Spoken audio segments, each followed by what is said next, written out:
College ಬರೋಣ boss. College life ಹೇಗಿತ್ತು? Enjoy ಮಾಡ್ತಿದ್ರ? ಏನ ನಾನು ಕಾಲೇಜ್ಗೆ ಹೋಗ್ಲಿಲ್ಲ ಸರ್. 10th ಮುಗೀತು ಸರ್, ಡಿಪ್ಲೊಮಾಗ್ ಸೇರ್ಸಿದ್ರು. ನಮ್ಮ ಮನೇಲಿ ತಪ್ಪು ಮಾಡಿದ್ದೇನಂದ್ರೆ, ನಮ್ಮ ಅಕ್ಕ 10th ಪಾಸ್ ಆಗಿದ ತಕ್ಷಣ ನೀನೇನ್ ಮಾಡ್ತೀಯ ಮಗಳೇ ಅಂತ ತಕ್ಷಣ ನಾನು PCMB. ಸರಿ ಮಗಳೇ ಹೋಗು.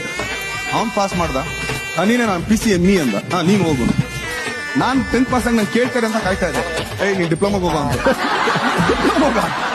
6 ಸಬ್ಜೆಕ್ಟೇ ನನಗೆ ಆಕ್ಚುಲಿ ಓದಕ್ಕಾಗಲ್ಲ. 12 ಸಬ್ಜೆಕ್ಟ್. ಆಮೇಲೆ ಅನ್ಕೊಂಡೆ, ಇದು ಇಲ್ಲಿಗೆ ನಂಗೆ ನೈವೇದ್ಯ ಆಗಿದ್ದಾಗೋಗ್ಲಿ ಅಂದ್ಬಿಟ್ಟು ಕಾಲೇಜ್ಗೆ ಹೋಗ್ತಾ ಇರ್ಲಿಲ್ಲ.